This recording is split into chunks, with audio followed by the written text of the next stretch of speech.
So my dear brothers and sisters, you're very welcome to our Mass today, also to our ladies' retreat ongoing this weekend. It's been great to have you around and to hear the extra singing voices in the chapel and all of your harmonies, and great to see you walking around the grounds as well, having your morning walking rosary. Great way to start the day after the enormous feeds we've been having. Thank you very much for your presence, because we get fed better when you're here, so much appreciated. So just yesterday I was doing a bit of cleaning up around the place, just making sure everything is where it's supposed to be, and I walked into the community room, just taking out a few plates, a few random mugs that end up there, and I came across a list.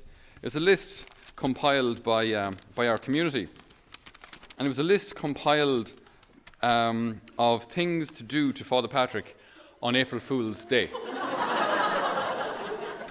Now, this list includes, but is not limited to, wrap car in cling film, lock all doors in the morning, put his bike up for sale on Done Deal, replace sugar with salt to make sure that his porridge is sufficiently poisoned, and so on. Cream jumpers, blue shirts, I'm not sure what that means, but it's something bad, whatever it is. They're jealous of my cream jumpers and my grey shirts. They are grey, they're not blue. Whatever. This is grey. There's always a debate every morning. That's grey, it's not blue. Okay, so the interesting thing is when one approaches said community members, revealing the fact that one is in possession indeed of the list, their evil strategies and plans. What's very interesting is the reaction afterwards, right? The reaction afterwards is a kind of an embarrassment mixed with shame. And after the embarrassment, the period of embarrassment and shame, right, there is a period, quite a long period actually, of suspicion, right? Not from my part. From there, so you talk to them, and then afterwards they like a day afterwards, are you still mad? I wasn't mad in the first place. Are you still mad? Are you still annoyed at us? No, I'm not annoyed at you. No, it's fine. It's fine. I said it was fine, which from a fellow's perspective means it is actually fine. If a woman says it's fine, it doesn't mean it's fine. It's not even close to fine. Okay, all right. So when I said it's fine, I actually mean it's fine. But it did get me thinking about how we react to God when we have fallen. Okay, and even if you go back a little further, Adam and Eve, right? Their fall. So they doubt God's goodness. They doubt even God's fatherhood, right? That God will provide.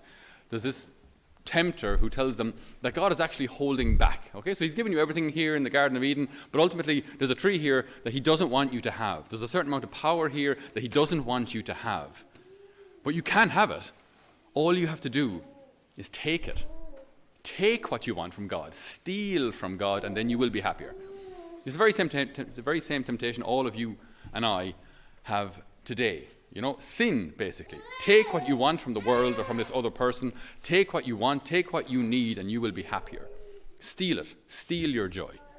Steal the goodness of the world, and you will be happier. Typical temptation, the very same one as Adam and Eve had in Eden. And what's interesting then is afterwards, so after they sin, what do?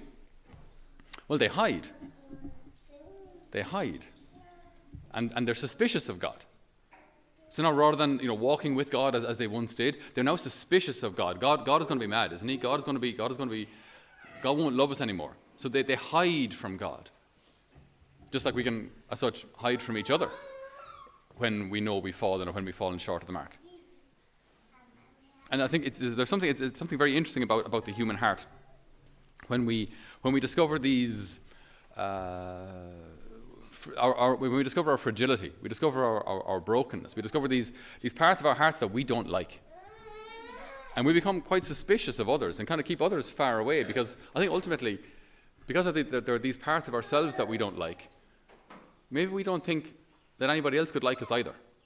Because if I'm kind of disgusted about these parts of myself, how could anybody else really love me? If they actually knew me, if I actually let them in, if they actually knew my heart, they couldn't love me. Because look at all these areas of my heart, these rooms in my heart that are just embarrassing or shameful or weak. If you experience addiction or something, and you're annoyed at your own weakness. You're annoyed that you keep falling into it, but you keep falling into it. Why do I keep doing this? I'm so annoyed at my own weakness. If anybody were to know how weak I am, could they actually love me? And so it causes us to keep everyone kind of at arm's distance, really. We just they're all there. As long as they're out there, that's okay. But no one gets in here. And and that can do the very, very same to God. Like God, yeah, he's there, and I do the mass thing, and I do the kind of the prayer thing, but we'll keep God, at arm's length. Then it's safe. Because if I can't love me, if there are these parts of me that I don't like, don't accept, how could anybody else? And I think it's a very, very common temptation that we have to doubt that we can be loved, to doubt our own goodness, if we can phrase it that way, to doubt our own worth, doubt our own value, and doubt that God could actually love you as you are.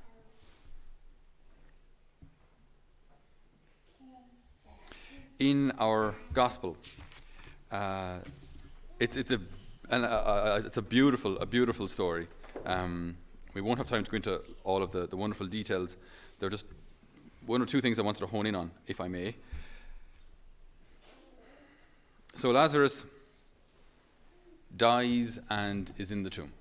And he's in the tomb for 4 days. And the traditional burial practices at the time were to wrap the person in cloths. They didn't use coffins like we do. They wrapped them in cloths. And within those cloths then there would be spices and different kind of perfumes. That's also to mask the fact that in a warm country, a deceased body is going to, it's not going to smell great within a very short space of time. So this is what they say when Jesus says, "Where have you put them?" Martha says, "My Lord, he's in the tomb 4 days. By now he's going to smell." Right? It's a graphic kind of it's a very earthy kind of a thing to say, really, isn't it? Isn't it similar when we discover these heavy parts, these sad parts, these dark parts of our hearts, these embarrassing parts of our hearts, these parts of our hearts that we're ashamed of, and we close them off. And what happens when we begin to close them off? Well, they begin to fester, don't they? They don't get better on their own. Time passing doesn't actually change them. Time passing doesn't make them better. They get better when they're brought out into the light. They get better when they're brought into the Lord. This is where our healing comes from. Our help is in the name of the Lord who made heaven and earth. So we bring these problems out into the light. Left buried, they fester. Left buried, they stink. And it can be a difficult process to bring our real selves, our real hearts, our closed off areas, to bring them out into the Lord. That can be hard. That can be difficult. The Lord is very gentle, though. This is why a regular prayer life is so important, because this doesn't have to be done in one go. It could be. Sometimes it does happen that there's a healing ministry or whatever happens, and all of a sudden there's a sudden jump in the healing of your heart. But it can also happen gently through the regular prayer, regular time with the Lord, as we begin to let Him in deeper and deeper and into those recesses of our hearts that we don't like. And I just love this line, and I always have to kind of almost hold back the tears like when I hear it, because the dead man came out, his feet and hands bound with bands of stuff and a cloth around his face. And Jesus says, "Unbind him." It's just this command, Jesus, who has prayed to the Father and asked for this miracle, not for himself, but for the others, that they might believe. And then there's this divine command, Jesus calling out, "Unbind him. Let this person be unbound." They've been bound by sickness. They've been bound by death, or even this spirit of death.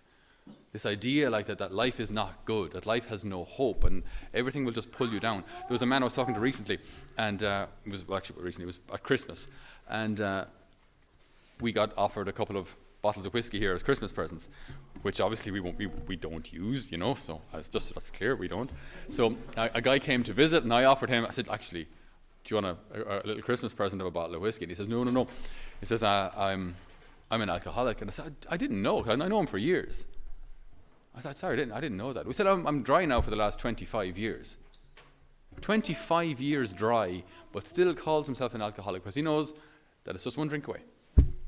That fall out, that drop off the cliff is one drink away. So he knows there's this part in his heart that's fragile. There's this part in his heart that there's always that risk of falling, right? But he does actually try and walk with the Lord, recognizing this is my weakness, this is where I need God.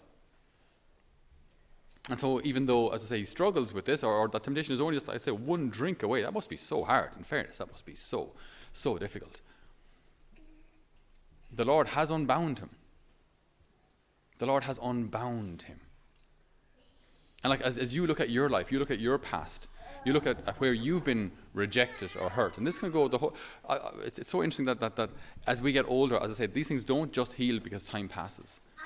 When you get into a deeper conversation with people, they can be 50, 60 years of age and say, in primary school I was called. Primary school, that could be 50 years beforehand. But it hurt and it never really left me. Just this whatever it was, I was bullied or I was put down or I was always compared to my older brother who was a genius.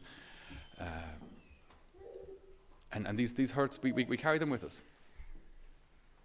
But this is just one of the many beautiful aspects of our faith, that the Lord knows your heart. He knows your heart as it is. And he knows your fragility. And he knows your mistakes. And he knows where you've fallen short. And he looks at you. And he knows you. And he loves you. And if it's necessary, if we require it, with his divine voice, he commands, may you be unbound. May you be set free. May you discover what it's like to actually be alive. Not just kind of tolerate life and drag yourself through it, but to actually be alive. To be full of light and joy and peace. And then to let that radiate out to all of those around you. I've been given something, but it's not for me. Even the healing I've been given, the joy I've been given, isn't for me. It's for everyone else. It's supposed to pass through me to others. And this is our faith. Because we've been set free, because we've been consoled, we console others with the same consolation that we ourselves have received from God, as St. Paul tells us. So you and I have this great journey that we've probably already embarked upon, most of us, I imagine. This journey of revealing the real us to God. Our hearts as they are, limited and broken and fragile, all these parts that we don't want anyone else to see because we think if they saw them, they wouldn't like us, they wouldn't actually love us. So we wall them up. We keep everyone far away. Do you want to let the Lord into your tomb? Do you? Do you want that stone to be rolled away? Do you want that light to break into that darkness and that place of festering, that place of death, that place of illness, that place of weakness and fragility? Do you want the light to break in? Do you want to accept those words of the Lord? Unbind him, unbind her. Do you want to hear those? Do you want to let those words be alive and active and powerful in your life? Or do we just remain spectators? He wants to heal you. He wants you to be free. He wants you to experience true, lasting joy. He wants you to love yourself, to know your heart and see our weaknesses, yes, and recognize that they're there, but not be defined by them and not be limited by them. So often we just have to get back to the basics of our faith. You are a beloved son, a beloved daughter of God. Everything else stems from that. But like, no child is loved less because they dirty their nappy. That's kind of part of the process. No child is loved less because they fall off their bike when they're learning to cycle. No child is loved less when they find school difficult and maybe get into a bit of trouble because they're acting up. They're not loved less. Yes, there are things that they can improve, sure. But they're not loved less because they're fragile. They're not loved less because they're weak. You might even love them more. Our weaknesses are not an obstacle to God's love. They're not. They never were. So we ask the Lord today to help us to receive these healing words into our own lives. That as His divine command rings out, or rang out 2,000 years ago. May it ring out today in my life and in my heart. Unbind him. Let him go free. Amen. So, dear brothers and sisters, I'd just like to take this opportunity to thank you all for joining us on YouTube or on Paving the Way Home, or on Spotify, wherever you've listened to these homilies. Thank you so much for being part of our mission and for continuing to support our mission. It was a great gift that during lockdown we could branch out or broaden our outreach so much through technology. So that's been a wonderful privilege and honour. I'd ask two things, if I may. One, that we'd really appreciate your prayers for our mission. So we have our young people here with us this year, and then there's a youth ministry, family ministry, and hopefully in the near future men's ministry, which we hope to engage in. So we'd ask for your prayers for all of those outreaches. And if you feel that the Lord is calling you to support us also financially, we would greatly, greatly appreciate it. Running a place like this is not cheap, and we do need benefactors' help to keep the show on the road and to keep our doors open and to keep this place of formation alive for the young people that come to us. We have opened our applications for next year as well. So if you know anybody who might like to apply, they can do so through our website, holyfamilymission.ie. And also, if you'd like to make any donations, you can do so through our website, holyfamilymission.ie, or send us an email if you'd like to arrange some other form of donation. But we would be greatly, greatly appreciative of any support that you can give us through your prayer and through your financial support. All right. So God bless, and we're praying for you here in Holy Family.